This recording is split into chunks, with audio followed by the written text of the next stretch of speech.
All right, you guys can hear me? I'm coming in clear. All right, we're gonna get started. Take this out of the mic stand.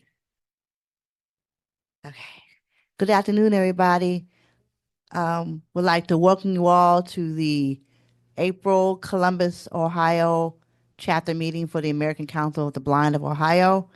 I'm going to do the recording disclaimer. This meeting is being recorded for public consumption on our YouTube channel. So be mindful that anything that you say in this meeting will be put out into the public domain on our YouTube channel. Again, this is our recording disclaimer that this meeting is being recorded. So I'd like to welcome everybody to our meeting. Today is April the 12th, 2025. I hope everybody's doing well. Today is the first day of Ohio State has their spring game today. I think it started at noon, if I'm not mistaken. Yep. So can we give a nice OH? OH. IO. All right. IO.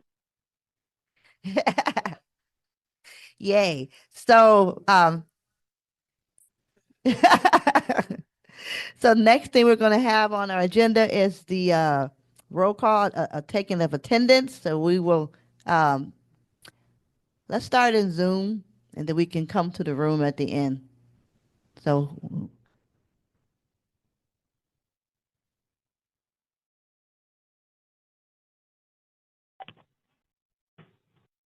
okay, this is Shirley Roberts.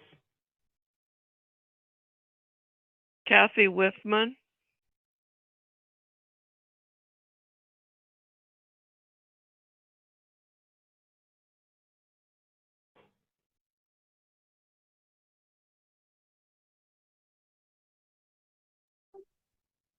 There we go, finally. We have Claire Saunders with us and Kimberly Ruff.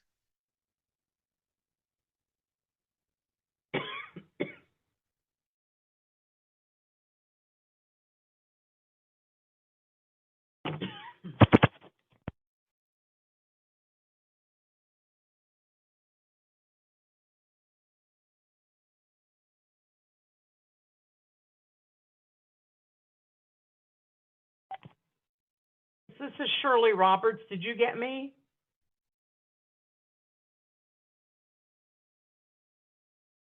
I don't know what's going on here.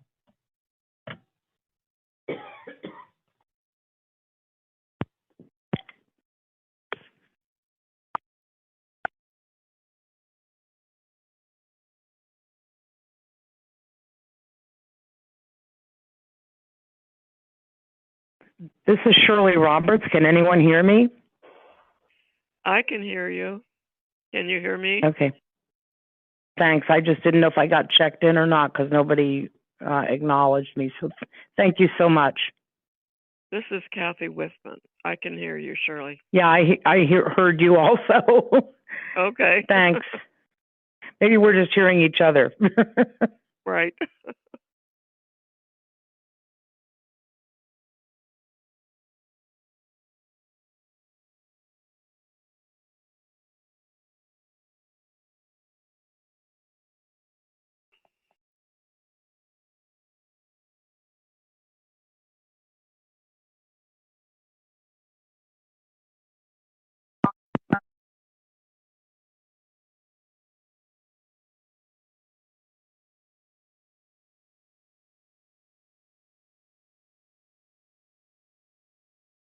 I think I'm going to call back in. I'm not sure what's happening here.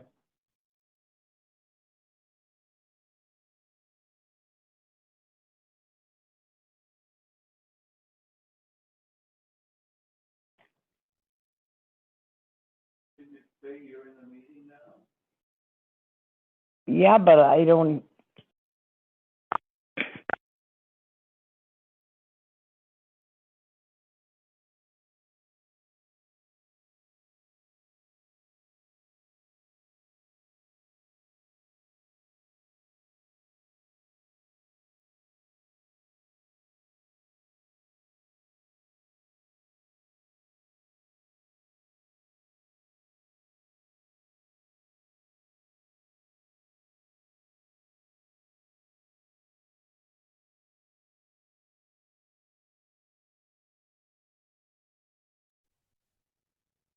Okay. This is Kimberly Ruff. Can you all hear me? Hello? I'm unmuted for sure.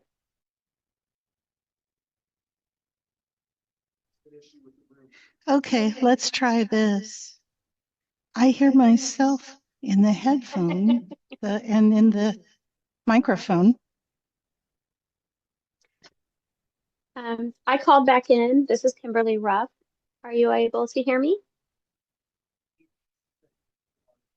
That must be a no.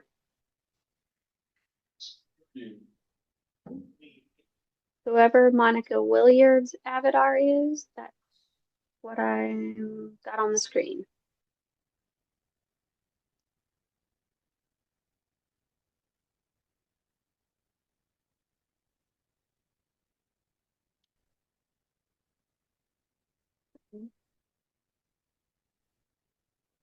Says there's 4 participants.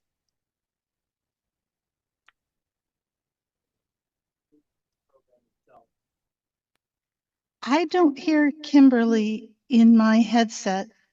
I just hear her through the speakers up there.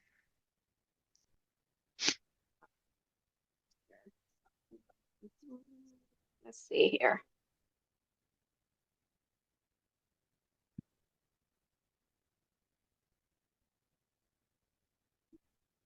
Oh, I just needed to unmute. Yes, I'm here.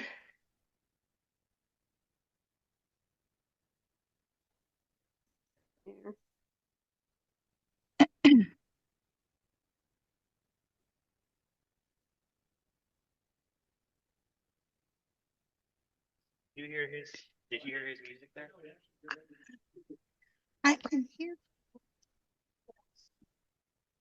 I think I know. I think I know. Hang on. Let me look at something. Okay. Yes. I don't hear you, but I think I might know why. Hang on. Okay, it shows me unmuted. Can anyone hear me? This is Kimberly Ruff. Okay. Hang on. I guess that's a yes. Yes. Hang on a Hey. minute, though. I even sent a chat so you all would know. I'm struggling here. Hang on. Because what I'm trying to find out.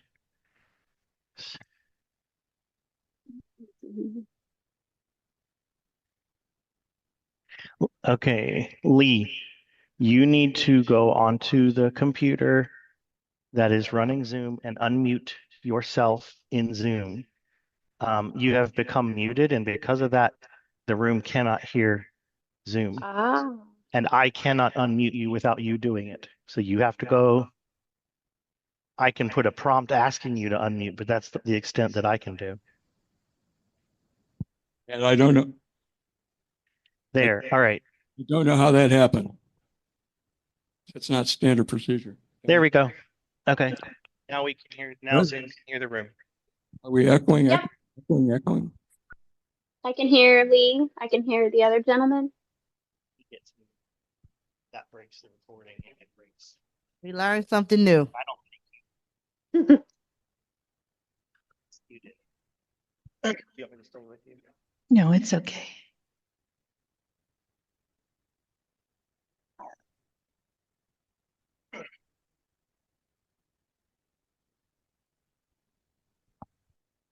My apologies for just working out a technical hiccup. Stuff happens.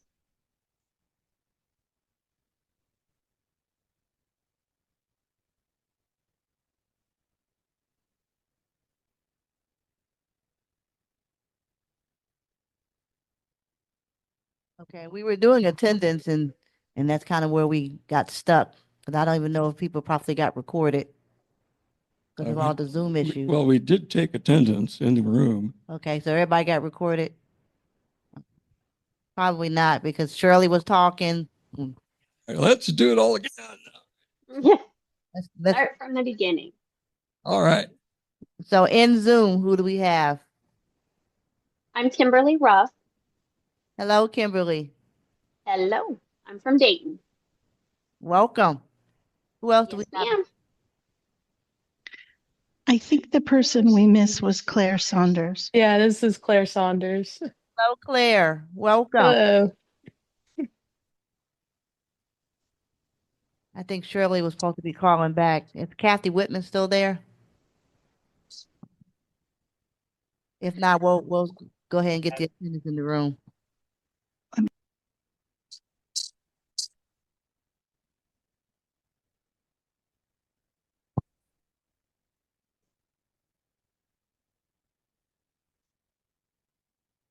We just read the names that are on the screen. Yeah. Well, are we done with Zoom? We can take attendance in the room again because I don't think all of that got clearly done because of all the confusion. Okay, Lee Tucker, Janae Miller, Dustin Grantstaff. Mike Russell. Julie Russell.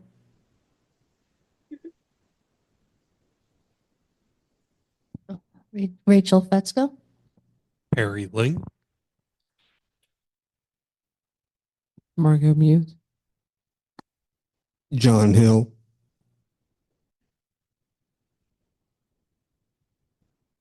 Juanita Meyer. Mary Carabine. Dave Brennan. Sean Thiel. Lisa Litzinger Carroll. Am I unmuted? Angela Brown. Dave Abernathy. Mary Lynn Pipo. I spoke in the room, need to reduce your volume a lot.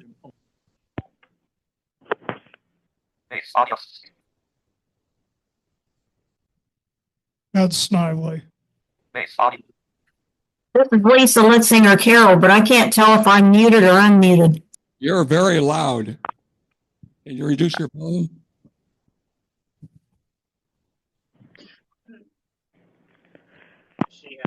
This is Shirley Roberts calling in from Zoom. I tried to sign in a little earlier and I'm not sure you guys got me, so I called back in.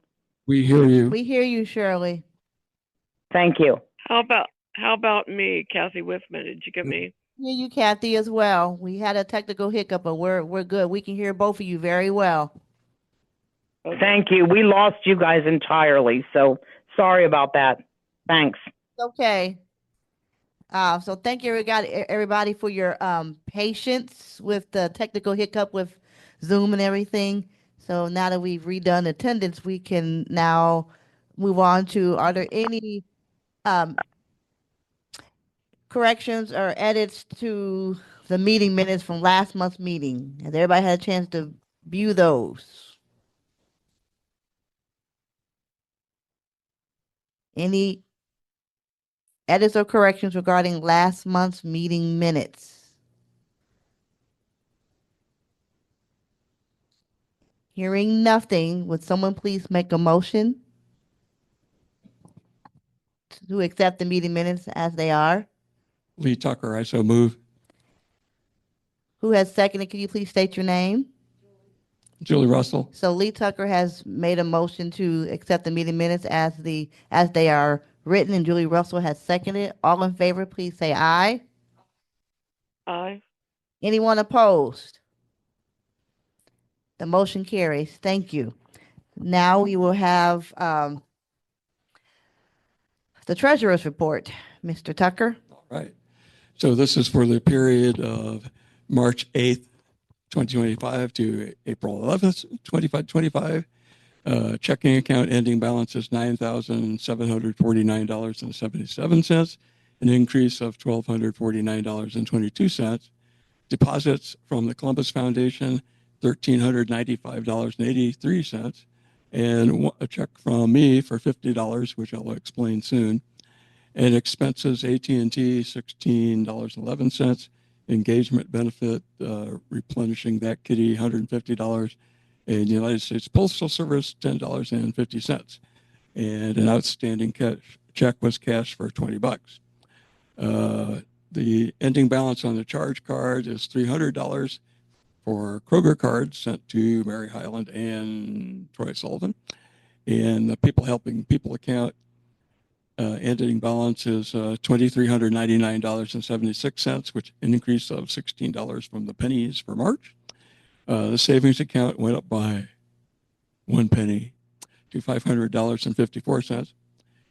And the CD that we have for $10,000 that matures in July 2025 has unpaid interest of that's a $10,000 CD, right? $124.87. The estimated market value of the Columbus Foundation as of 4/11 was $93,218.68. As recorded on their website, it's actually probably lower, which is a loss since December 31st of $3,601.14. And the recent payment from the Columbus Foundation was $1,395.83. And I will be discussing that at the Finance Committee discussion coming up fairly soon. Last year, the total amount deposited in a chapter checking account from the Columbus Foundation was $6,952.41. And the payout this year to date of the engagement benefit is $340. Now, there is a note to this financial statement is one $50 Kroger card was lost during purchase because it turned out there was a limit of the number of times I could use the charge card while buying Kroger cards. And I handed a good Kroger card to the checkout guy.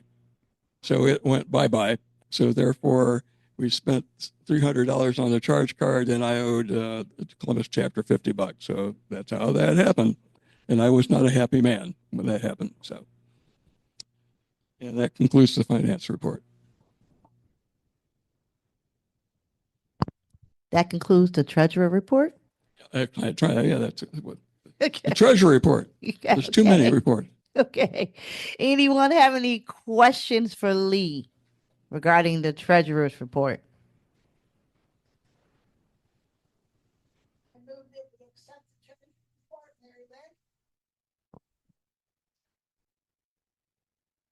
Okay, Mary Lynn has moved that we take the treasury report as Lee has reported it. Mike Russell has seconded it. All in favor, please say aye. Aye. Anyone opposed? Thank you, Mr. Tucker. One quick note in between here, we do have a speaker. She should be arriving in Zoom between 1:45 and 2. It's Cindy Hollis. Just so you guys know, Monica and Sean. Next, we will have committee reports. And the first committee is the Sunshine Committee. Okay, this is Kathy Withman. Can you hear me? Yes, ma'am. Okay. This information is from Mary Highland. And first, Vicki has been moved from a hospital to a nursing home to continue her recovery. And Melody Holloway has spent some more time at OSU Hospital and is now home. And so that is all I have for today. Thank you, Kathy. Any questions for Kathy regarding her report? Hearing nothing, we'll move on to the People Helping People report. It's Denise here. Usually she gives that. If not, Lee, do you have any information? I do not have any information. And Denise is involved with the Clintonville Community Choir. So, and their concert is tomorrow. So after that, we'll probably hear from her. Okay. So since she's not here to give the PHP report, before you do finance, I would like to have Angela talk about what she's been working on for activities and things for our summer gathering. Hello. This is Angela Brown.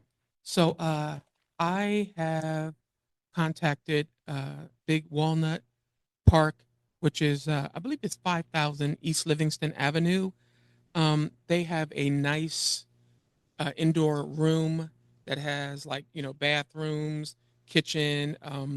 They will they will set the tables up any way we want them to. Now, when I talked to one of the representatives for Metro Parks, the room was available 2 Saturdays in July, but they go quick. So as it stands today, I'm not sure.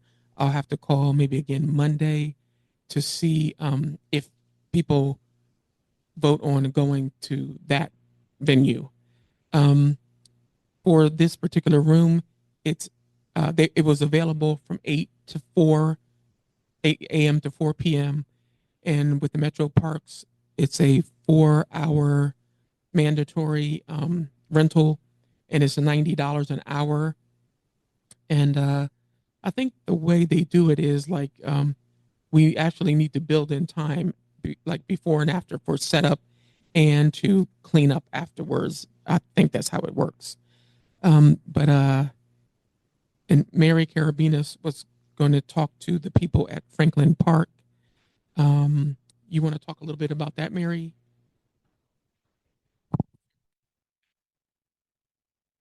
Yeah, I talked to the people at Franklin Park Conservatory, and well, to me, it's a little confusing because part of it's Franklin Park as part of Columbus Park and Recs Center, and then there's also the indoor.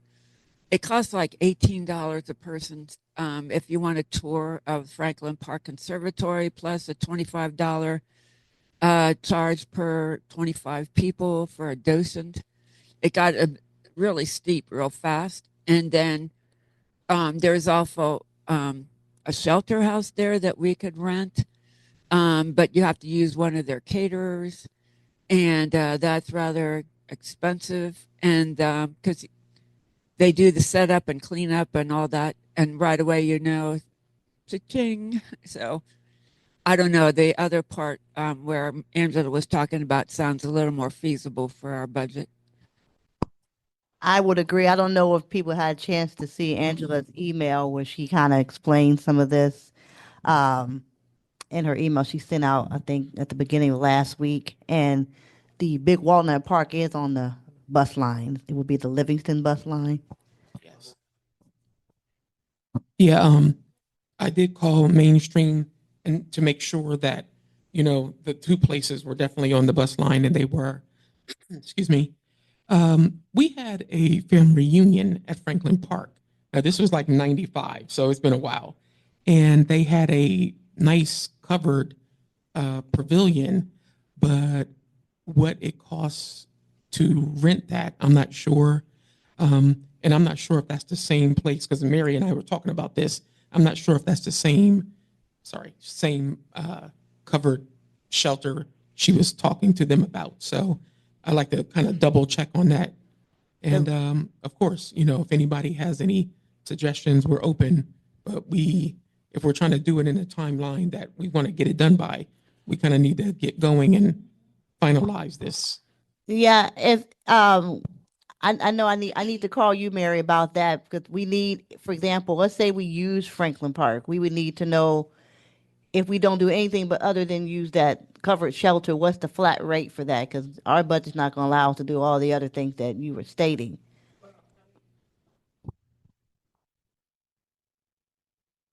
If we use what the Just the little pavilion. if we use, it's part of Franklin Park Conservatory, you have to actually use their caterer. So that's a must. That's something separate. Did they say anything? No, that's in line with the covered place. Oh, so that all goes Yeah, together. you can't use that without the caterer. Okay. So yeah, that would be kind of out of our budget. Yeah. Angela, do you remember? Okay, you said 90, and Mary, you said $18 and then $25 a person? Okay. And how And- much for every 25 people? Okay. Where I was talking about, Janae, Uh-huh. it's 4 hours mandatory within Mhm. that time So, frame. And also, I mean, where we went last year was nice too, and I wouldn't be opposed to that but I was just trying to find maybe like a different venue for a whole different experience. and I if think possible. for transportation purposes, I think where you are would probably be better than where we were last year. Although last year's shelter was nice, but it was, Mhm. I think, challenging for mainstream to find. Yeah. Um, And it's a some shorter driveway from Livingston down to the shelter house. So one could actually walk that. I mean, somebody with, legs and sight. So I'm kind of in favor of the Franklin, what's it called? Big Walnut. Big Walnut Park. what I'm sorry, what I had talked to Mary about, because the few people I have talked to about this said it was hard for mainstream to find. Maybe, we always have people with vision who support us. So maybe we can just get a few, almost like, the, what do you call them? The arrow signs that says like this way to the ACBO picnic. And I mean, we wouldn't have to put many out, just a few arrows pointing to wherever we go. And I'm sure, we can find a few people with vision to do that for us to help. And I can definitely, if I need to, get Harmony Project to come and do like they did last year, have a few people come out and, they can be the side of people that can kind of help guide people down, because we're going to need that just in general. It's best good practice for us. So would we be ready for a motion then? Or we were still doing a discussion? We'll do a couple more. Anybody have the other comment? We'll take a couple more comments and then anybody else have any concerns about what you've heard based on what Angela and what Mary's saying? Well, is the total price $360 for $90 for 4 hours? Yes.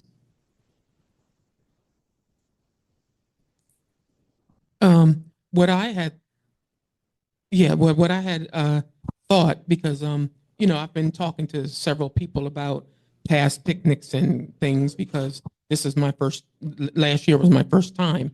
I understand that, like, if the ACBO will pay for the meat, then maybe we can bring side dishes. I mean, that's just an option.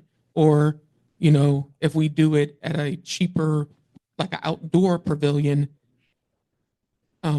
maybe we can just get it catered, but that would be a cheaper option. So there's a way to do things to kind of maybe finagle the cost. What are your all's thoughts on the idea of having a meat provided and then everybody can bring side dishes? How do you all feel about that?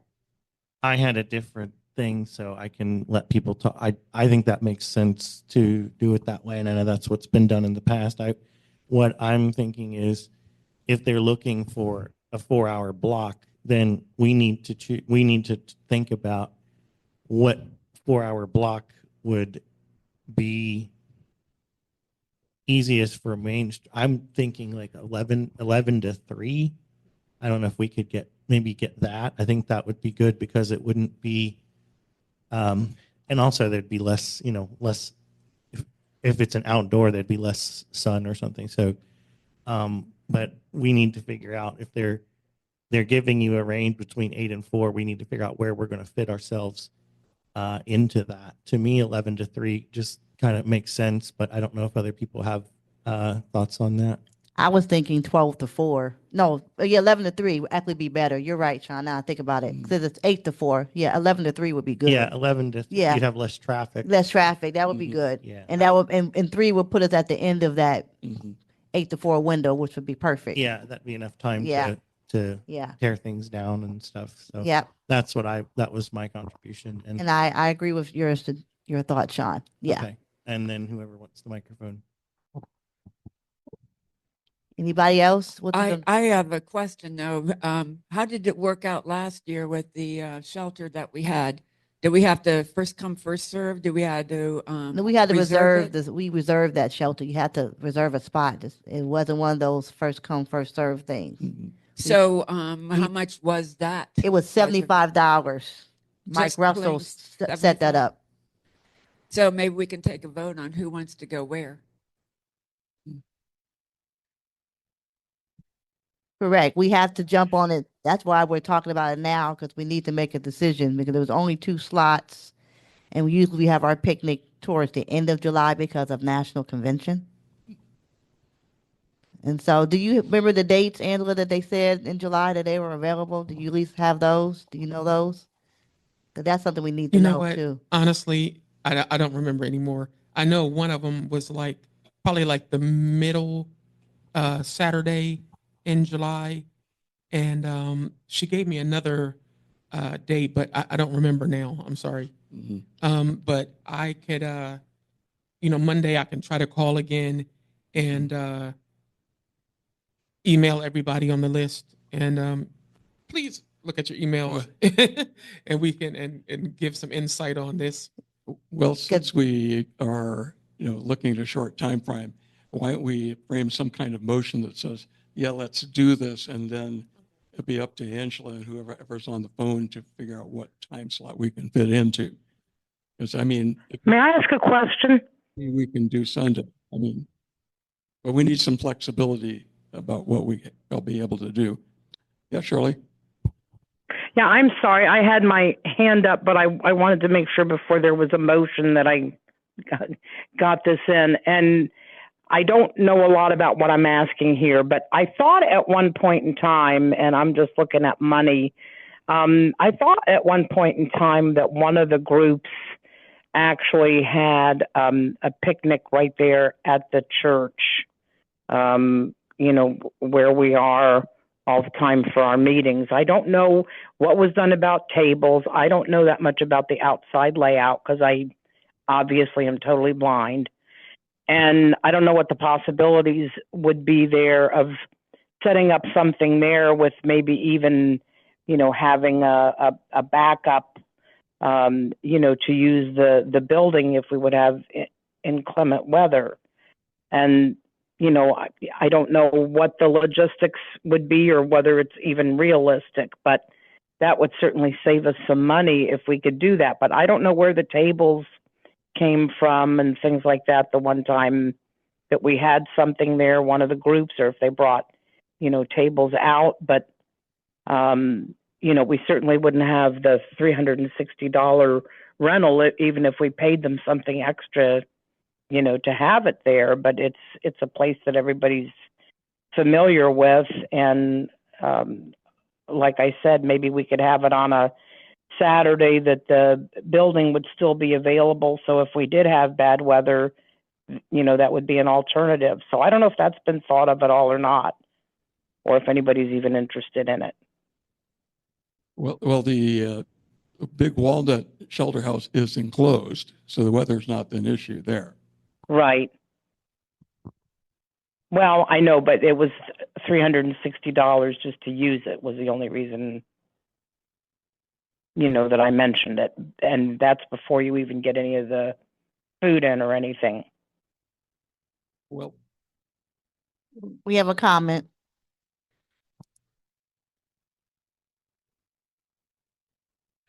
I was kind of thinking along the same lines as Shirley. If we're going to be in a building enclosed anyway, why not hold it here? Whether we're in this building or in the building at the park, kind of same difference. Another comment, WAS has this room the 4th Saturday generally. July may be different, I'm not sure. NFB has this room the 1st Saturday.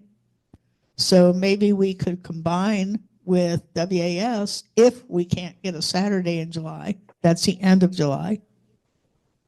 We're not? Okay. Well, then there might be a free Saturday, but I kind of agree with Shirley. If we're going to be in a building anyway, instead of outside enjoying the breeze and all that, one building is kind of the same as the other. Mr. Tucker, what is the cost for using this for us currently? $40 to what I pay, but this also, we've been, I think WS plays 20, I believe. Michael nodded his head. Okay. So it's up to you guys. You know, we have to look at the finances too. So it's up to you guys. Well, I'd like to make a motion then.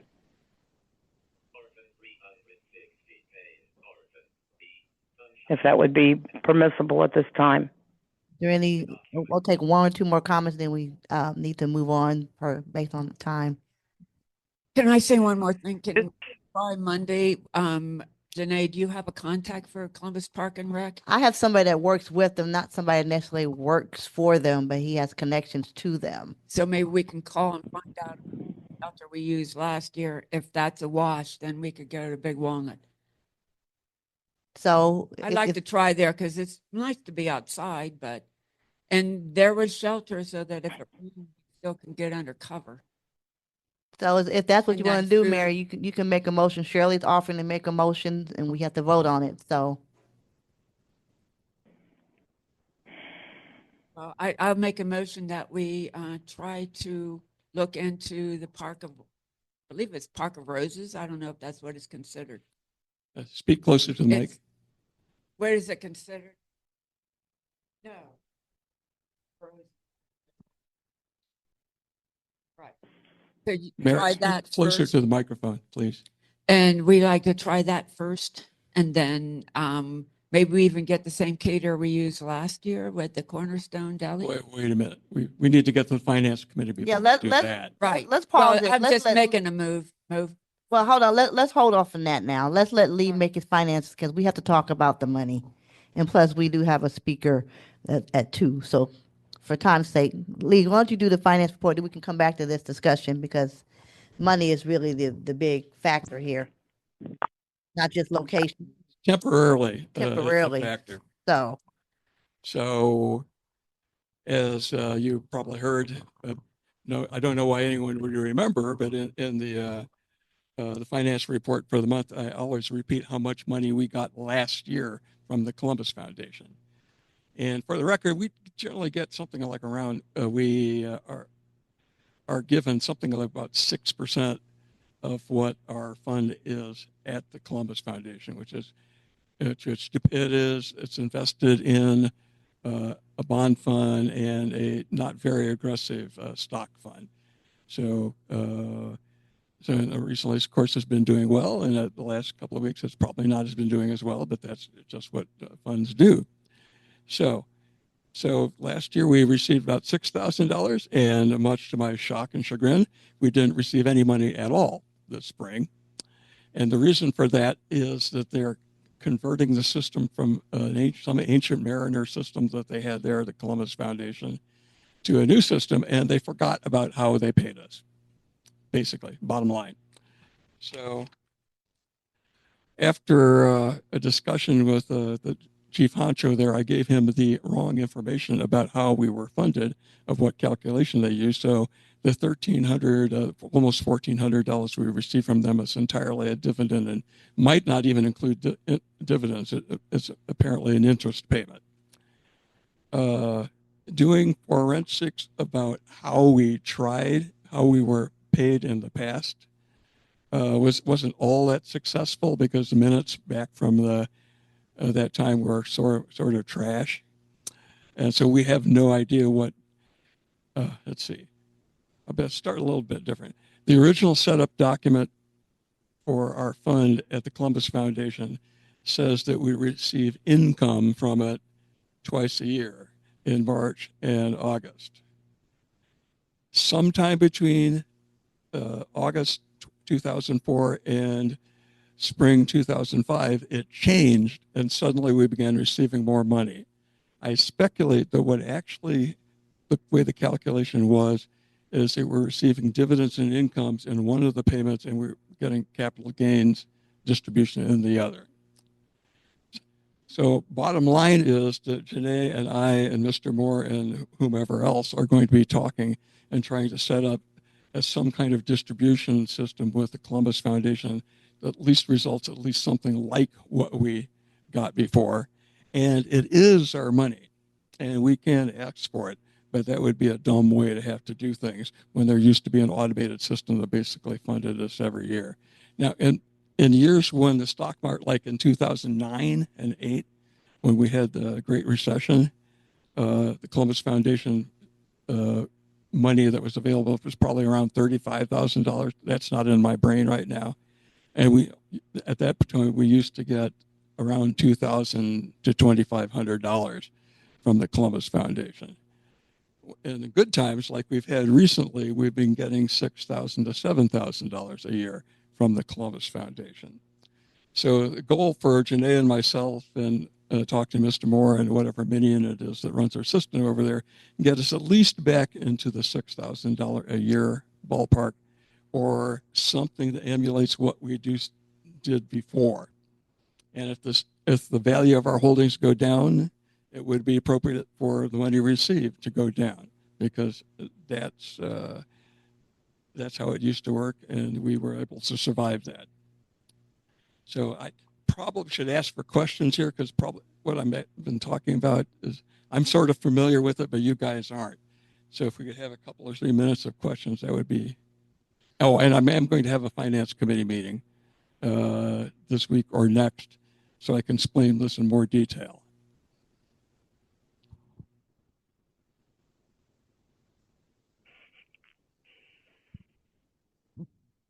Oh, I put you all to sleep again. Sorry. There's Mary Lynn. Do we have any option to move money into different sectors in that fund and concentrate on things that do have dividends, which would give us possibly more money every year? Since 1996, we've been in the same 2 funds in Vanguard.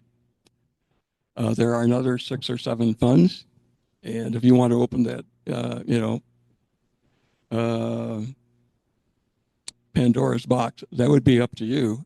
I'm not in favor of opening up the box, since it has adequately funded the chapter since 1996. So I don't see what the purpose of that is, frankly. I just don't see it.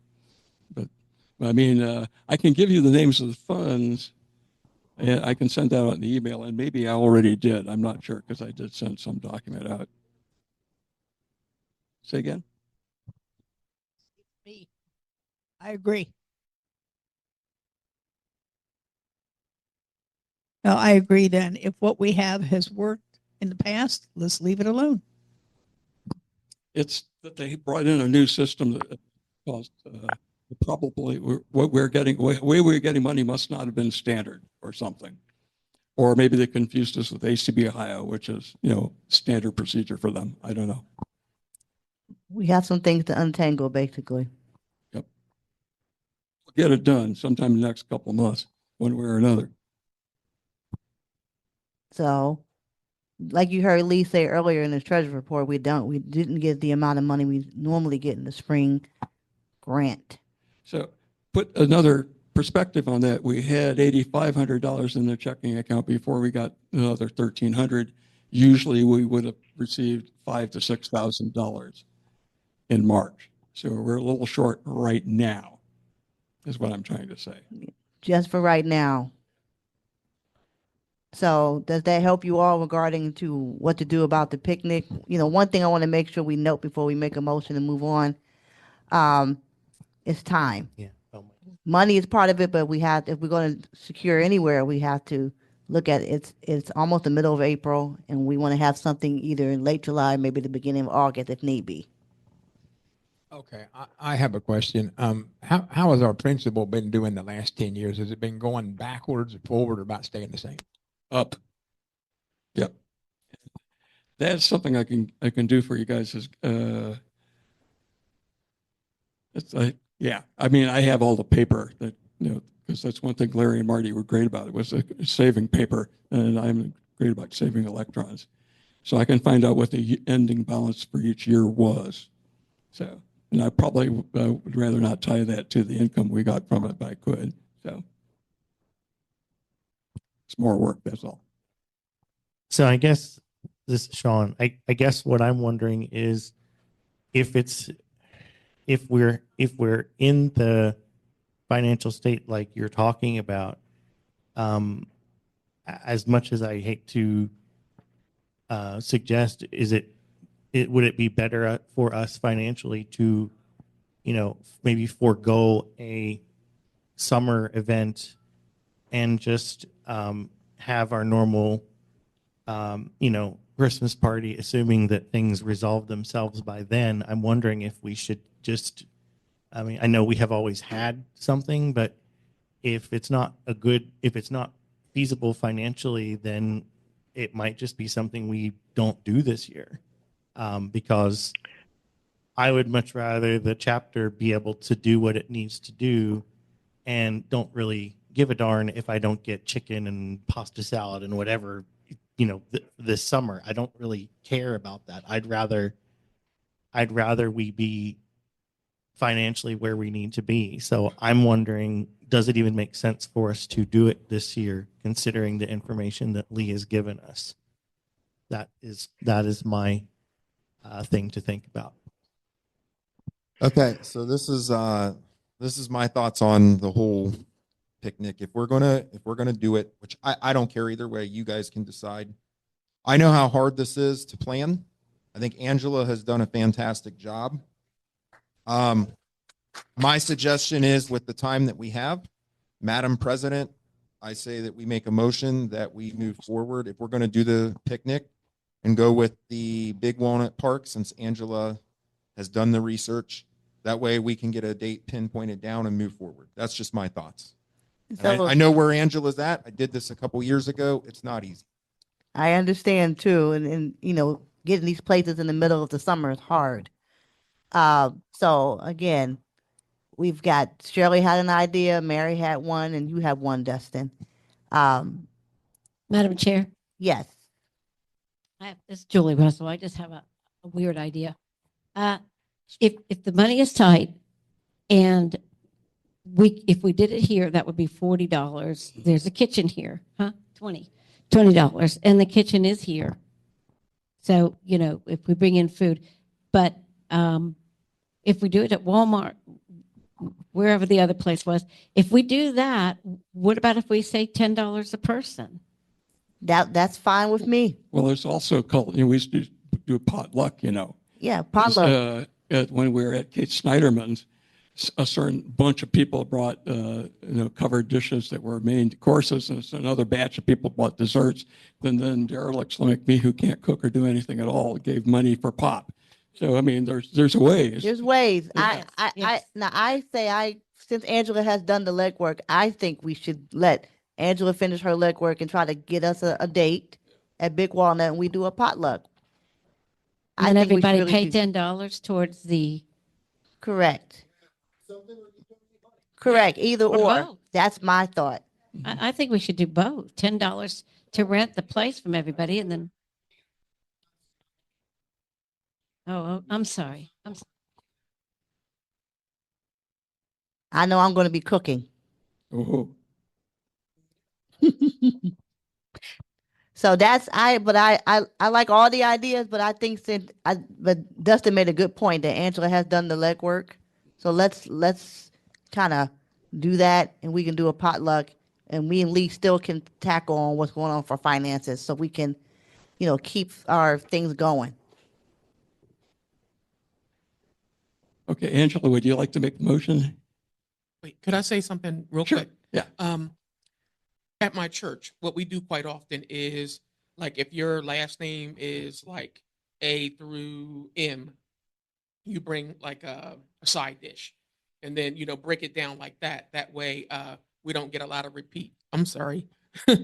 If depending on your last name, we can break it down like that. That way, we'll get side dishes, we'll get beverages, and we'll get desserts. My brain is already there, Angela. Yeah, so that's just an idea that we use, and it's quite effective. So It just to put it out there. Mhm. Okay. It is. My brain is already there. So will someone please make a motion All right, I will please make motion. Okay. That we go with the Big Walnut shelter house, and that Angela and I, or some pair of us, perhaps. Anyhow, we will be on the phone with somebody from the Columbus Parks and Recreation, and we will reserve some time slot in July. And we need flexibility there because we don't know which weekend it will be. It just has to stay away from the convention. So it could be Saturday, it might possibly be Sunday, because I don't know what's available. So that's what the person that we talk to will have to tell us. But given that we do have $1,400 new dollars in the kitty, I think 360 is doable. So It's doable. So would someone else like to second Lee's motion? Dustin is seconding. All in favor, say aye. I Aye. Anybody opposed?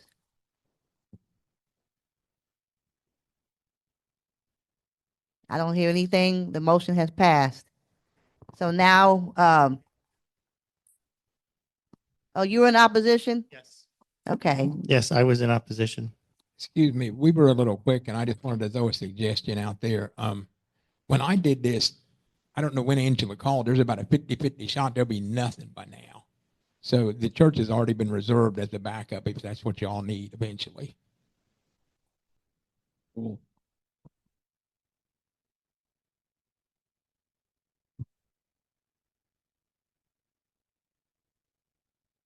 Let it be noted there was opposition.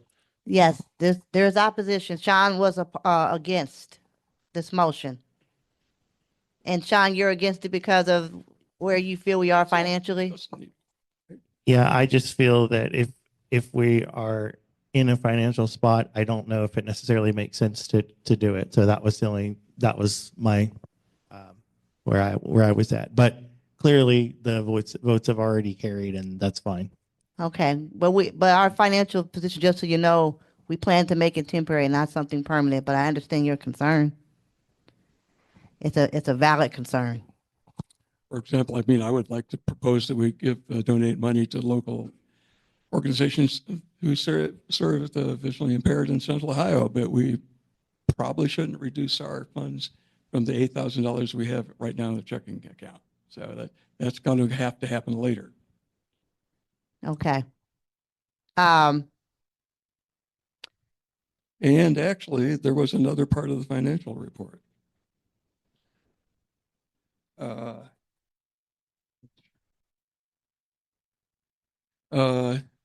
I need to put in right now, I'm speaking now for Mary Highland, because we received a grant request from the Short North Stage to once again fund audio description there at $1,000 again.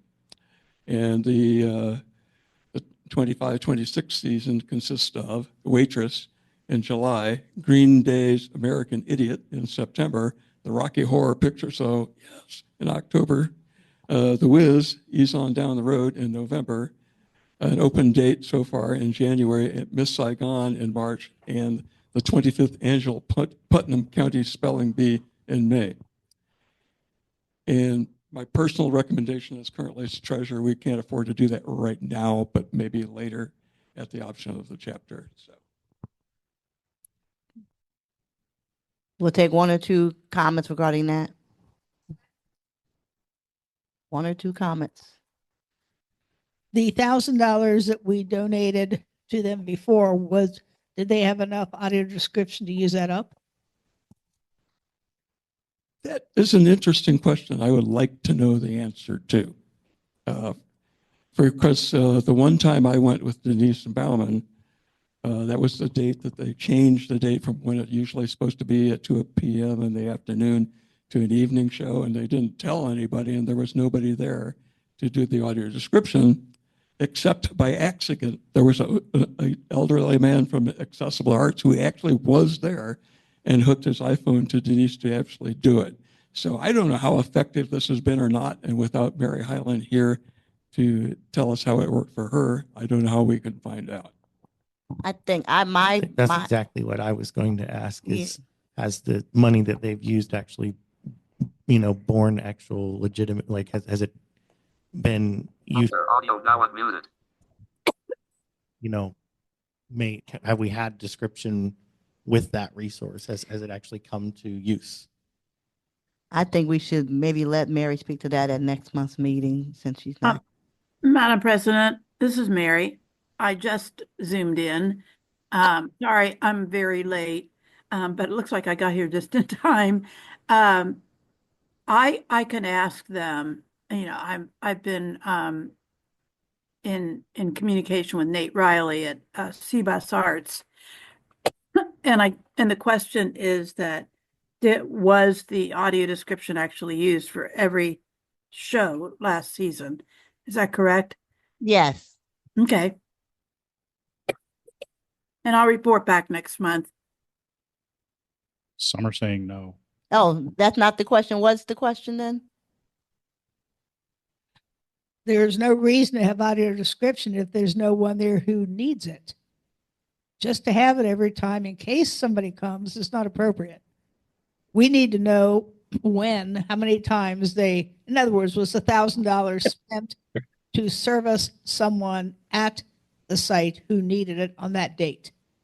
Okay. Did you hear that question, Mary? So you're asking for an individual report each time they have it? Or I think just the head count of how many people actually used it through the season. Okay. Yeah, I think that's what I just said, but right? How many people actually used each of the shows last season? Is that correct? Yes. Basically, if no one requested it and no one was there to need it, I mean, if someone needs it, it's their responsibility to let the entity know they're going to be there so the entity can provide it. So in other words, if I'll just say if they had 5 shows and they had requests for 2 shows and it cost $100 each time, they only 200 or 1,000. And okay.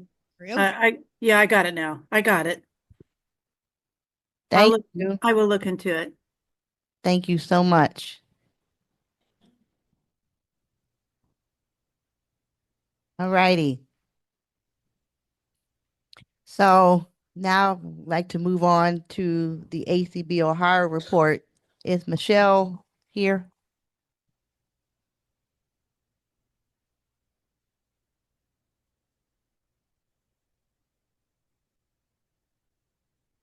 Monica, is Michelle Spillane in the Zoom room?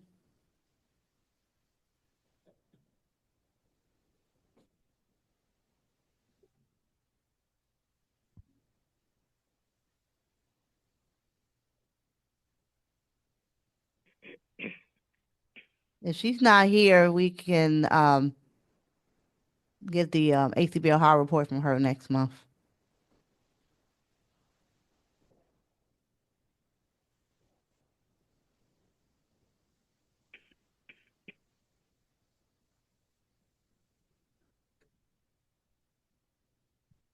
I can tell you what I know, but usually Michelle gets that. I can give the ACB Ohio I was going to report. say, Michelle, if you are here, maybe on a phone or something, and you're not identifiable on the screen, please unmute to *6. Let us know if you're on the phone. Thanks. If she's not here, I can give her a brief report, but usually she does that. If there's no word, I'll give the report that I'll let you guys know that the ACB Ohio Spring newsletter is out. If you haven't gotten that, please reach out to Michelle at the office. We have elected 2 people to go as delegate and alternate to the national convention, which is in July 4th through the 11th, for ACB National. And we had the spring auction back in March 29th, and ACB Ohio raised $1,300. And the monthly membership call is now moved from monthly to quarterly. We just had our monthly membership call for this quarter this past Thursday on April the 10th. I don't have the date of the next one off the top of my head right now, but our monthly membership calls are moving to quarterly. I'm trying to think what else. And that's the ACBO Howard report.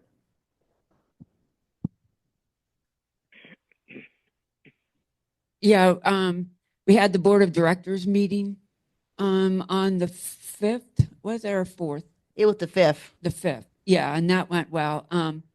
We also, I guess, the fundraiser for the coffee was tanked, and Yeah, what I it understand. was tanked. And there's one other thing. That's too bad. That coffee was very tasty. They couldn't come to an agreement. I fell for it.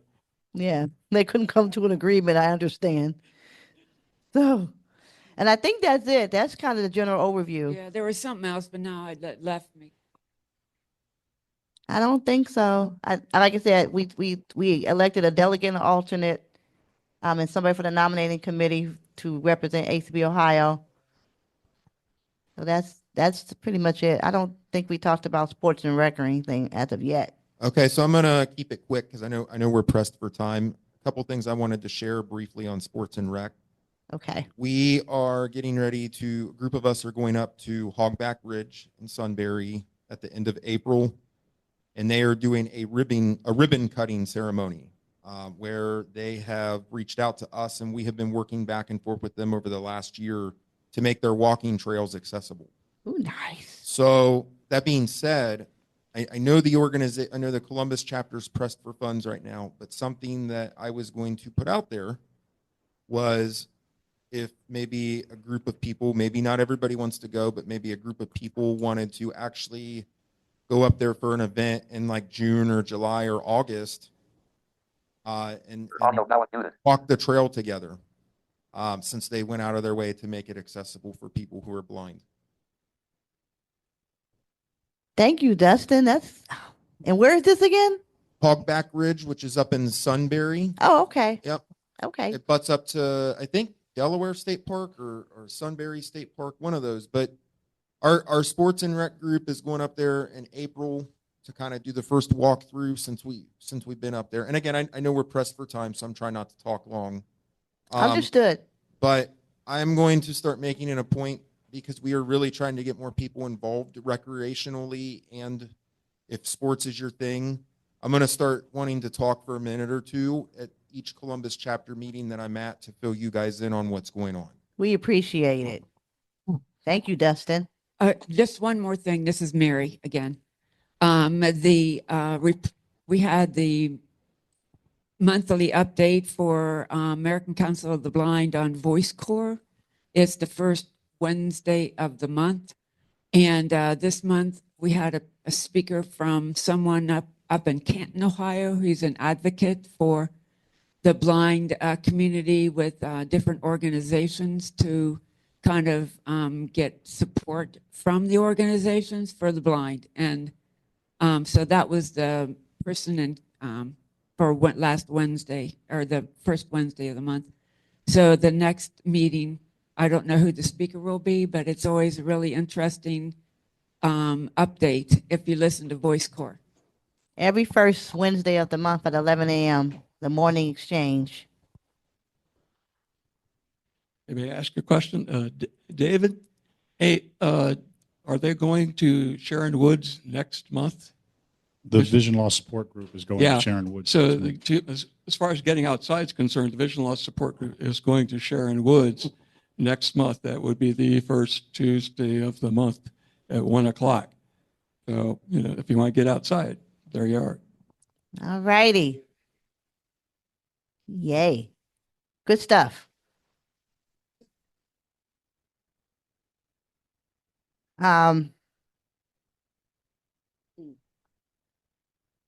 What do you say? Okay. All right. I think we've covered everything on our agenda. Is our speaker here? Yay. Okay.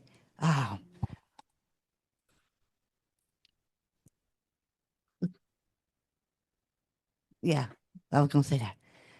Who made it? Who's making the motion? Someone make a motion to adjourn? I'll make a motion. This is Mary. Mary. That we adjourn our meeting. Yes, and who would like to second that? Dustin will second. So Mary, is it Carabinos? Mary Carabillas made a motion that we adjourn our meeting, and Dustin Grandstad made a second the motion to adjourn the meeting. All in favor, say aye. Thank you. We Aye. have a speaker today, Miss Cindy Hollis, who is the manager of membership services and engagement, if I'm saying that right. And Cindy's coming here. I asked her to come and talk about all the fun things that happen in community.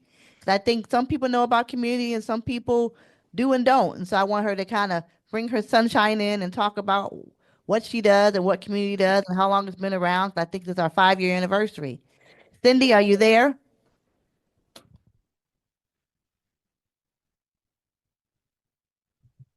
Can you hear me? Yeah, yes. Can you hear us? Perfect. Yep. All right. Yes, I am here. All right, Cindy, take it away. All right. Well, thank you so much. You were very close. I am manager of membership engagement for ACB and have been with ACB for almost 6 years on staff. My name is Cindy, and I've actually been a member of ACB, however, for 39 years and joined when I was 23, pregnant with my oldest daughter. And so my girls have grown up in the organization. I have been a chapter president of my state affiliate in Washington for 8 years, non-consecutively, twice 4 years at a time. I've been president of ACB Families. At the time, it was Council of Families with Visual Impairment, which is one of our special interest affiliates. And I have served on the Board of Publications for ACB for 4 years, served as chair of the Burl Colley Leadership Institute, co-chaired the auction committee, and have served on other committees as well. And I just mentioned all of that because I say I've been here for almost 6 years, but I've really been a part of ACB for a long time and very active in the organization. And I love it. I love it. It's my extended family. And I now am also a member of the Michigan Council of the Blind and Visually Impaired, because that is where I live. So I'm not all that far from you guys. I am located in Flat Rock, Michigan, working remotely for ACB, and I live between Detroit and Toledo, Ohio. So kind of smack dab in between those two cities. And yes, it is our 5-year anniversary was on March 17th. So we started the community at the peak of COVID when we were all told to self-isolate, and it was kind of a scary time for all of us. We didn't know what was going on, how long it would last, and my job was to help build our membership, but also to help our affiliates and our members remain connected. And prior to COVID, I always thought of that as being in person at chapter meetings. That's what we used to do. And we'd have social events, and everything was about being together. And then COVID hit, and it was a little bit concerning. How were we going to remain connected and stay active as chapters and affiliates? And so we held 2 conference calls that first week on March 17th and 19th, 2020.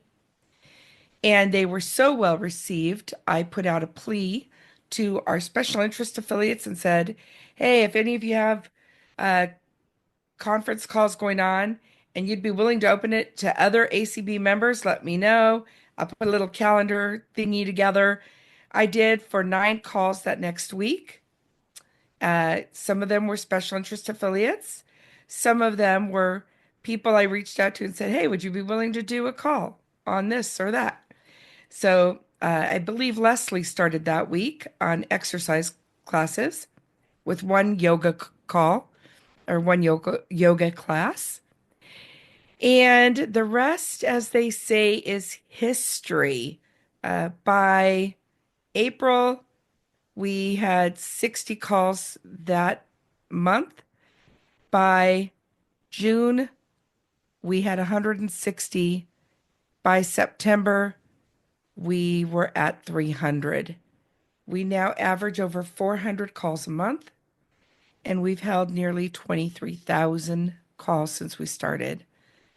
All of our calls are held on Zoom, and about a third of them are also held in Clubhouse, so simultaneously, and about a third of them are also streamed on ACB Media, which is our internet radio station. And so there are numerous ways for people to be able to listen, participate in community. Community offers calls on technology, Braille, languages, crafting, peer support, exercise, and other health related calls, spiritual calls, games, karaoke, social, and so much more. And we have about 100 calls a week, sometimes more, sometimes less, but usually right near that 100 mark. And several of our affiliates also hold calls as part of community to either introduce their affiliate to other people or to just widen their scope of who might be able to join in. We started training our own hosts back in the fall of 2020, and we've built a set of guidelines, and we do formalized host training. So the motto of community is safe, respectful, welcoming, and every host and every facilitator who puts a call together acknowledges that they will do their best to maintain an event that is safe, respectful, and welcoming. And they do a darn good job, if I don't mind saying so myself. Our events are all facilitated, presented by people who are blind or visually impaired. Every so often, we might have somebody sighted that comes in from the outside, but and we don't ask people if you're sighted or blind, but I can tell you that 99% of those who are doing the presenting, teaching, facilitating, hosting are blind or visually impaired. Not everyone is a member of ACB because when we started, we recognized that yes, we all were told to isolate, but the fact of the matter is that our community by large is often isolated by virtue of where we reside, economic situations, and so on. And so we don't necessarily get out as often as our sighted counterparts. And so I love the idea of listening to you guys doing some recreation stuff and outdoors things. I think that's great. But if you're at home and you have nothing else to do, and maybe even if you just want something else to do, you might find something you would like in community. People have been learning French and Spanish. They've been honing their Braille skills. They've been learning how to knit, crochet, quilt, and bead, in crafting, and just a host of other things. So it's been really cool. And one of my favorites, of course, is karaoke. We do that on Saturday nights. And it's not your traditional karaoke where you go up to the microphone and sing live. We have found that because of technology, it isn't necessarily the easiest way to do it. So we pre-record all of our performances and they are sent in ahead of time, and we have our streamer plays them, but everyone introduces their own song, and it really is a lot of fun. And tonight, if you want to give a listen, we are doing an 80s theme. It is 80s bands. So everyone is singing music from the 80s and from a band from the 80s tonight. And you can listen on ACB Media 4 if you would so like to do that, or you can join us in Clubhouse and Backstage Karaoke, where we talk to each other and also listen. It's the Zoom room is piped into Clubhouse. And then after each performance, we all can cheer them on and, give them some love with our verbal applause. And we are unmuted from Clubhouse too.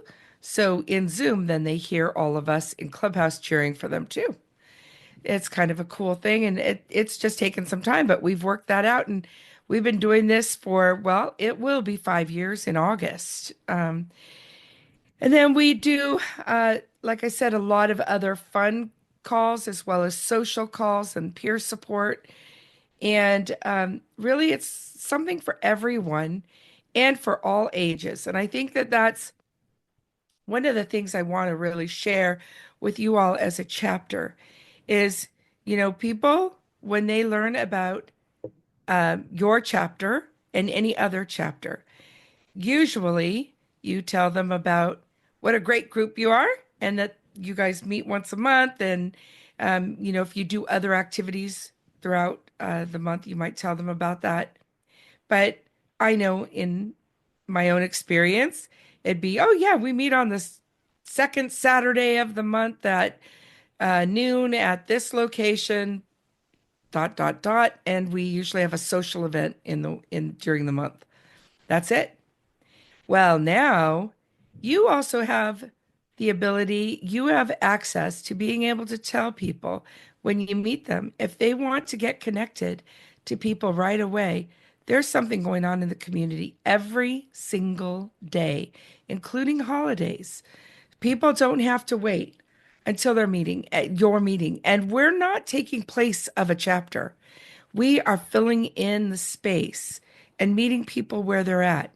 And people get to pick and choose. Think of it like a big community center, and they get to choose what they attend. If they want to go to do some cardio, or they want to go to do meditation, or they want to go and pray the rosary. They have choices in community, and they can choose to attend things or not. But we send out a schedule every night for the next day, every Friday night for the weekend, and all are welcome. People don't have to be a member to participate. However, a little side note, we have learned that many people have joined and become very active in the organization because they entered through community and they liked what they saw, so to speak. They liked how they felt. They liked the feeling of inclusivity, and they wanted to give back more. And so some have even been first timers to convention and have participated in the Leadership Fellows. And so it's been really, really cool to witness community being able to not only reach lots of people out there, but also bring them into our fold and have them find their space, their place in the organization, in their local communities and or special interest affiliates. So let's see. I think I'm gonna actually stop right there for right now, and I'd really love to entertain any questions people might have. And I want to start by kicking off and asking if you have not participated in community, I'd really truly be interested in knowing why not? What stopped you from checking us out? So, anybody want to respond? Hold on, we got the mic coming around, Cindy, so that they can talk to you. All right. Cindy, what is your contact information? Sure, I'm going to give you the easiest one. It's community@acb.org. Community@acb.org. And that comes to me and Michael, who is my assistant, Michael Babcock. And so we both receive email in that email inbox.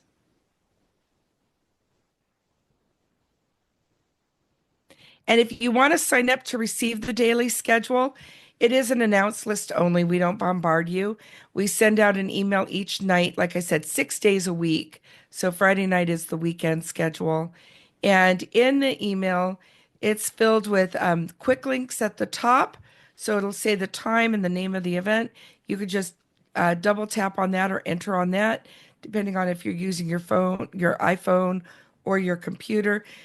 Lower, further down in the email, there is by heading, there is the name of the event with the time, and then a description of the event.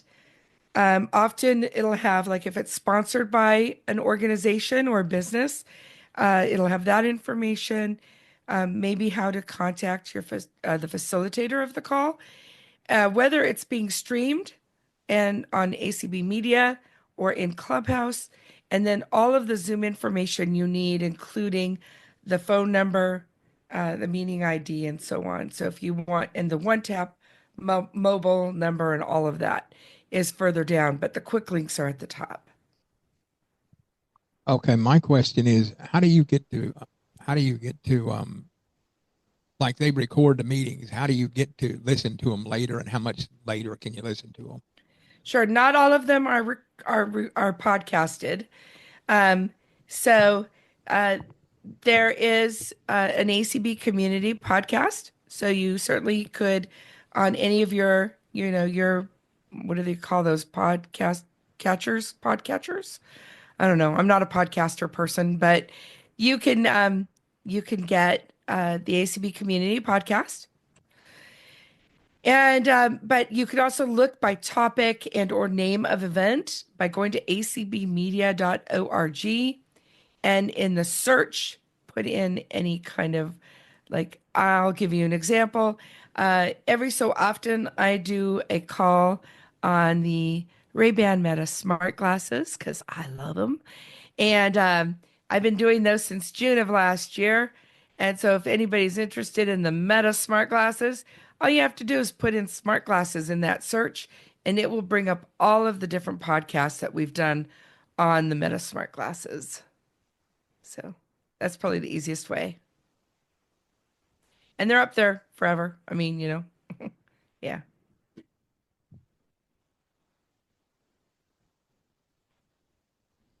Any other questions for Cindy? Oh, yes. This is Rachel's. Cindy, so the best way to see everything is the ACB Media. Is that like the general place to go, or email you?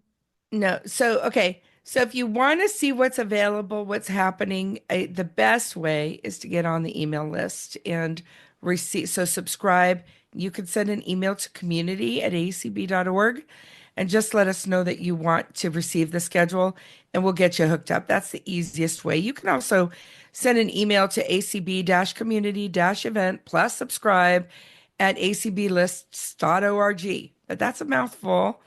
And if you make one little mistake, it won't happen. So if you really just want to get connected, send an email to community and we'll get you hooked up. acbmedia.org. That is where you can check out all the the stuff that's been recorded. You could also listen on ACB Media 5. We have ongoing replays of events that have taken place over the last 2 weeks or so. And there's no rhyme or reason. There's no schedule. They're just right now, if you asked your device to, if you said, just a minute, I'm going to mute mine. If you said, Alexa, ask ACB Media 5, it will start playing something. There's something all the time. So if you're bored at night, you could just, can't fall asleep. You could fall asleep to some voices that will become very familiar to you over time. So acbmedia.org is where we host. That's where all the streams are held, and that's where all the podcasts are held.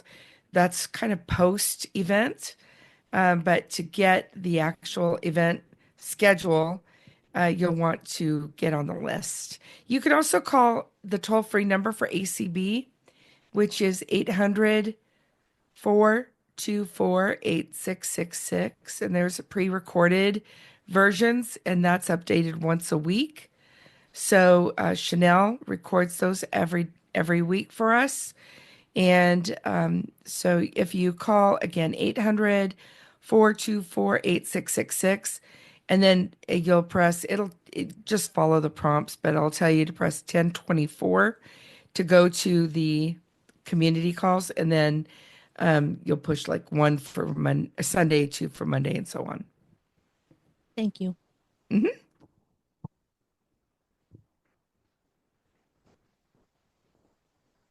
Okay, hi, this is Mary. Hi. Hi. I tried to get onto the community. I get the email. So I went on, I was trying to do the scriptural rosary on Mondays. Uh-huh. I went down to 11 a.m. It said rosary. I was looking for the meeting ID, but everything changed, it seemed like you were supposed to hit one thing, and I could not find the meeting ID at all. So are you coming in on your phone, on like a No, dialing phone, or on my computer? Okay, perfect. So I'm going to tell you the easiest way to do it, Mary. So when you go in that email, there's going to be the quick links, and you'll hear like 9 a.m. ACB presents, 10 a.m. It's DJ's call. Can't think of Message of Love, 11 a.m. Manic Monday, 11 a.m. Rosary, whatever rosary. I can't think of what she calls it. So when you hear that, just hit enter. Okay. Just hit enter. These are all Eastern time. So as long as you're on Eastern time, they're going to happen at 11. Are you guys all on Eastern time? Yes, we are. Good. I guess I Yeah. just found it easier to do it on the phone. I guess that's my. Okay, so that's why I was asking what you're using. So yeah, but I was getting the information on my computer. Gotcha. Okay, and are you dialing in on your phone? Yes. Oh Yeah. my goodness. Oh gosh. Really, it's so much easier on the computer. Just saying. But I can respond easier that way. Okay, gotcha. All right. So, if you on your computer, are you using JAWS? No. Are you using a screen reader at all? No, I'm just my own eyes. Gotcha. All right. So just scroll down. There's headings, and it'll say 11 a.m. Rosary, and then there's a description, and then below the description it'll say join the call, and then it'll say the room. That call happens to be in the sanctuary, so that's what it'll say. So we've named all of our rooms, and we reuse them for different calls. So most of our spiritual calls are in the sanctuary. Then below that is the link. So if you clicked on the heading where it says the time and the name of the event, that is also a link. The sanctuary is also a link. For example, the room name is a link. And those will both take you to the same place, okay? So they're all going to the same Zoom link. And then further down, it'll say One Tap Mobile. And that is the phone number. If you're calling like from your smartphone and you pulled it up on your smartphone, you could just double tap on, or, tap on that, and it'll dial all of the numbers and everything there. And then next thing, it'll say phone 312-626-6799. That's the phone number we use. It's the Chicago number. And then next is meeting ID. And then the next one is passcode. I will tell you that if you're dialing in, you should not need to use the passcode. We have worked to set up all of our 7 accounts with phone calls, dial-ins, not needing to use the passcode. So you should not have to. But the meeting ID is just below the phone number. Okay, well, I tried it one time. Well, I'll try it again. We also don't open the room until 10 of. So if the room is not, if you call in like at 10:30, 10:40, you will not get through because the room has not been opened. Cindy, if you could if you could very quickly re-outline the process for finding archives on the website. I am particularly interested in locating the voiceover voyage call for somebody. You that bet. can help. For sure. And Yeah. also, just to make to your point of keeping things forever, this is Sean Thiel, keeping things forever. Y'all still have my show from 2020 and 2021 in the podcast. So they really do keep everything. You know. Hey, Sean, it's good to hear you too. Yes, acbmedia.org. That's your place you want to go. And then go to search. I think it's like a search button. And then if you enter, I mean, I'm doing it by, like, I use JAWS. So I enter on search, and then an edit field comes up, and then you could just type in voiceover voyage, or you could just type in voyage, or, some keyword, and then enter, and all of those should appear on that page. And then you can, find the one you want. It'll show you the dates, and yeah, if they had a special topic, should be in the description or the notes, I guess they call it. So that's it. Any other questions for Cindy?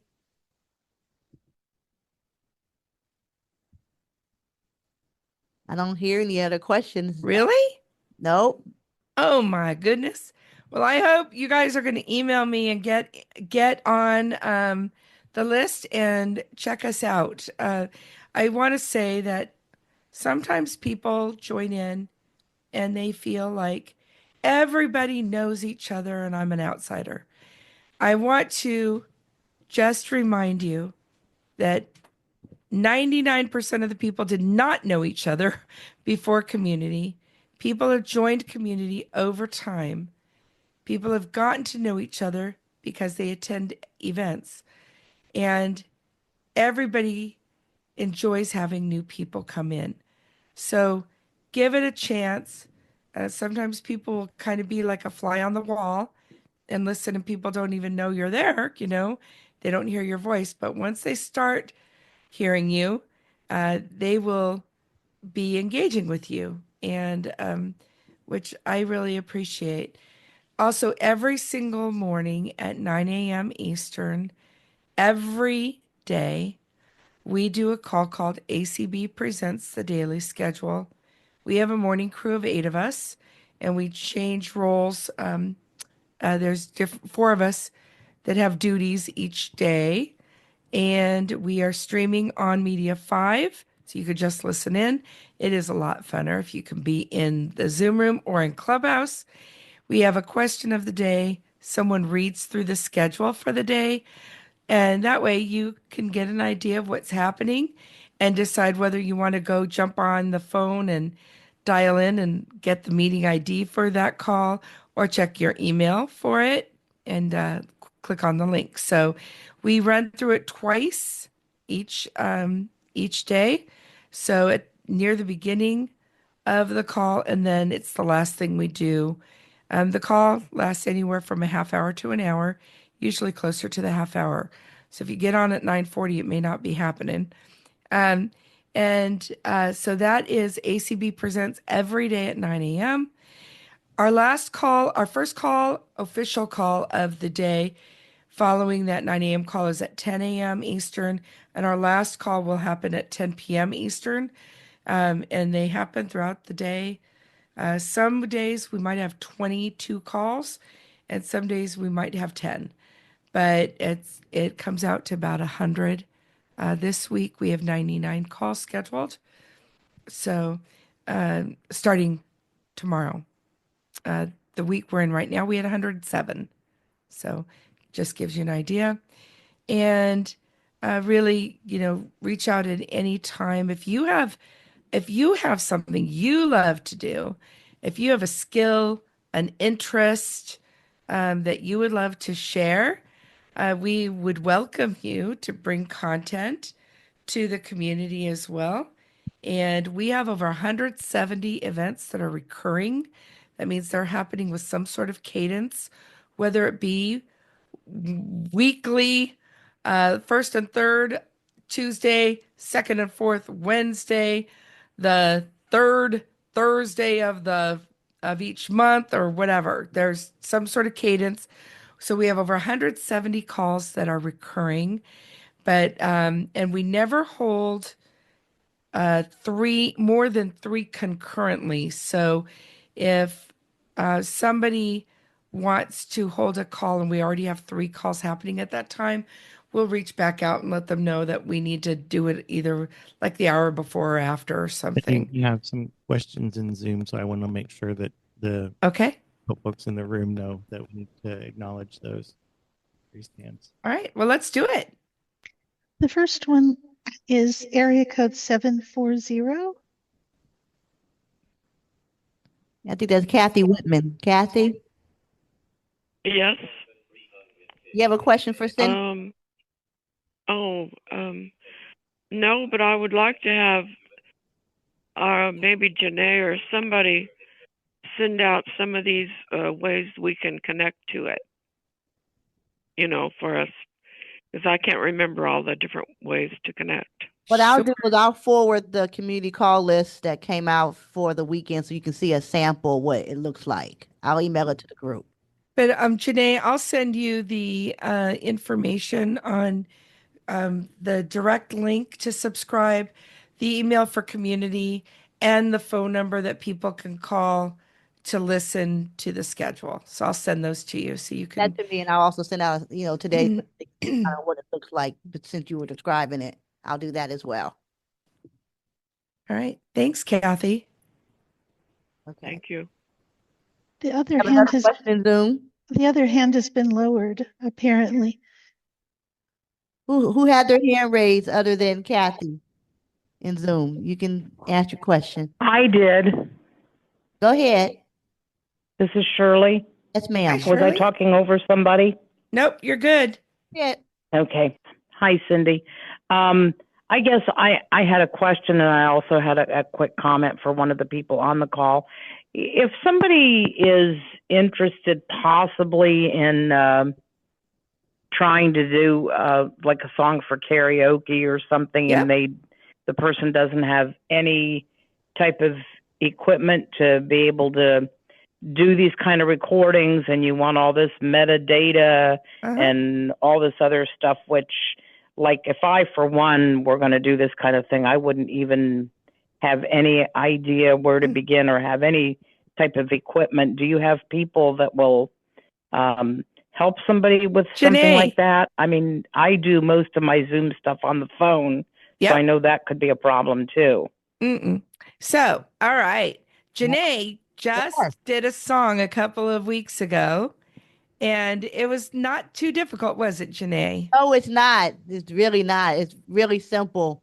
If I could jump in and say this, Shirley, if you have a song and that you want to sing, if you know the name of the song and the person that sang the song, you can always email it to Cindy. She can look it up for you. And what they do is they send you the track. And what they would like for you to do is to play the track on your computer in your headphones. If you have headphones, put your headphones on, play the track in your ear. And then if you have an iPhone, use your iPhone using voice memos, singing the song, but you're hearing the track in your ear, but you're singing into the phone, just your voice. And you then would send that track of you singing along with the empty karaoke track, and Cindy or the team will be happy to mix it all up for you. Yep, that's exactly how you did a good job there, Janae. But I also want to say to you that if there's anyone that only has a landline phone, I have had people let me know the song they want to do. I have played it. I've called them on the phone. I've played the song for them. They listen and they sing over their phone, and I record using my P4, Pod Track 4, and then I mix them afterward. It's not as good of a recording because it's over the phone, but it still But it doesn't come out sounding junky. No, it apparently. still works. It still works. Okay. Not nearly Okay. as clear, you know what I mean? Right, As of clear, but course. it still works. It absolutely works. Okay. Nothing wrong with it. So Okay. yeah. And I wanted to let Mary know also, and I'm sure you know how to get a hold of me, Mary. I do almost all my Zoom calls and stuff over the phone. So if you ever want to contact me, I'd be glad to help you if you still need help figuring out the meeting IDs and stuff. It's pretty easy.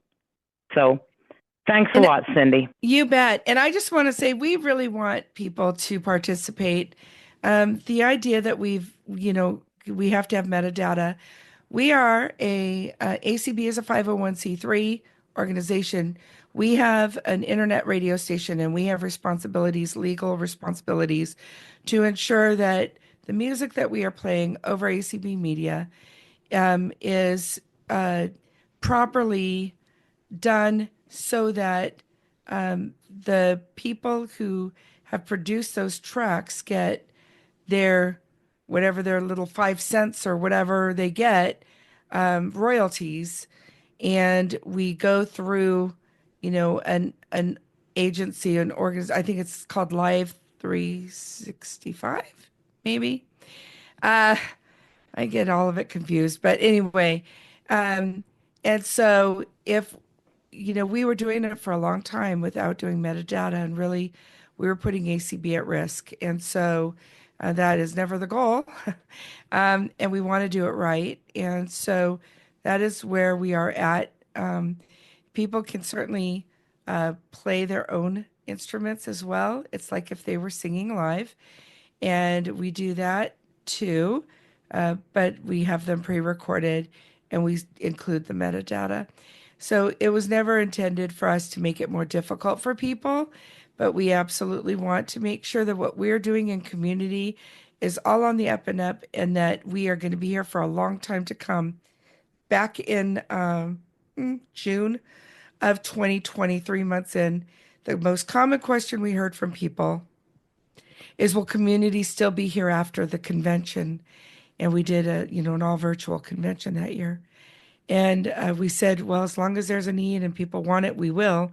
And obviously, 22,000 calls later and 5 years later, here we are going strong, but we want to make sure that we are doing it, all right. So it's certainly not to make things more difficult. And we constantly are having to do things to just to make sure we are doing it right. So sometimes that means change. Nobody could ever say Cindy balks at change, because let me tell you, there's been so much change in my life over the last 5 years, especially with this program. But it is exciting. I'll give you guys some numbers that I've not shared yet with anybody else, but in March alone, we had 10,000 people. Now, not all of them are unique, but participate in Zoom in one of our events. So we're able to pull that data now, and we had nearly 2,000 people come through Clubhouse. So now this might be the same. I liken it to if we sold tickets for a seat in an event, we would have sold over 10,000 tickets for the month of March. So we know we're making an impact, and we know we're reaching lots of people. And if you've not taken part, we would love to have you. So again, community@acb.org. So if you have any questions, that's the best way to get a hold of us, and just let me know what your question is. If you're interested in holding an event, or if you want us to sign you up, or whatever it is that you might have a question about, we'd be happy to help you.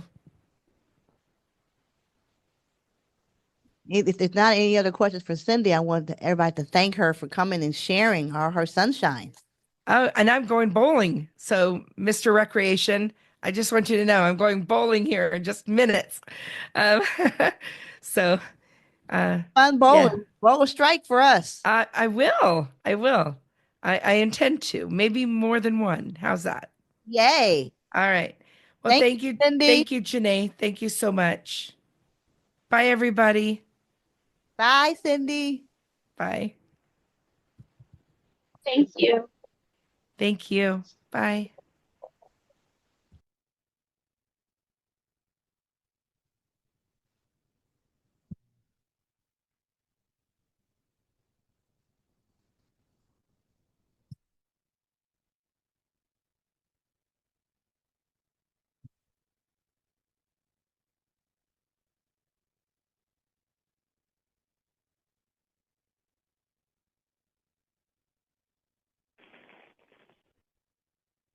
I guess the thing is over everything, including the, I know the meeting was signed out to or signed out of earlier, so I guess we're done, correct?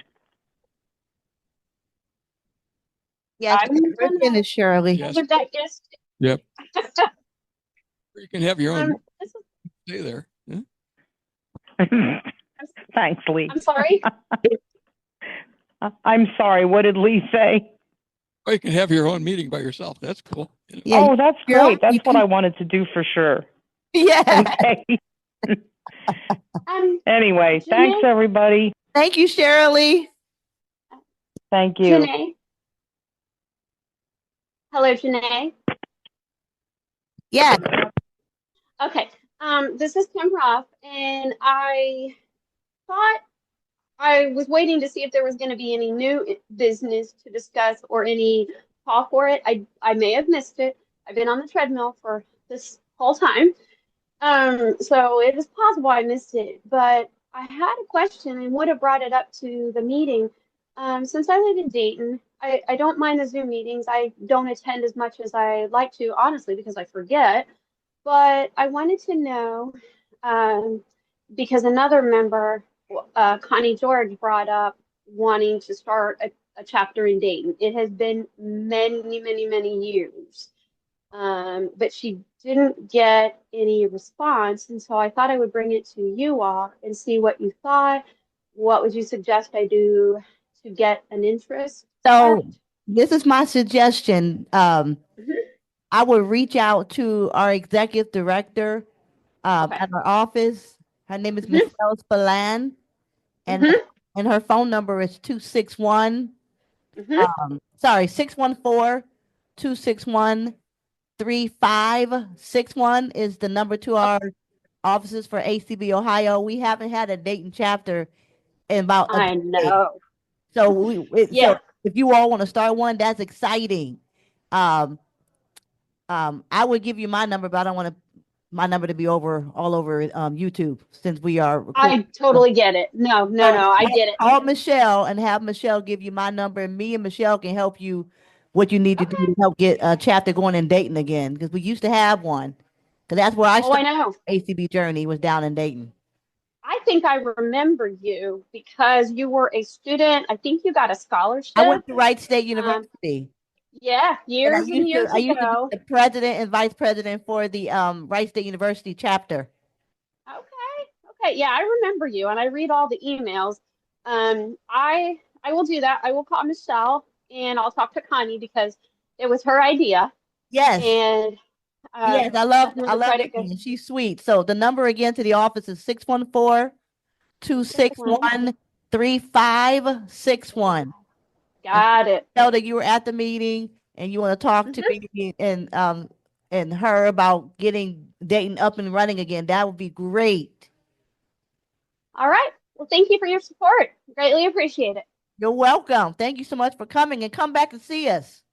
I'm going to, and I'm going to actually join Cindy's group. I've never heard of it before. That's why I've never joined, but yeah, I'm going to check it out. Email her at community@acb.org. acb.org. Yep. Yes. I had that in my head. Even though I'm getting old, I had it in my head. Thank you so much. Yes, ma'am. Have a good evening. You too. Yes, ma'am. Bye.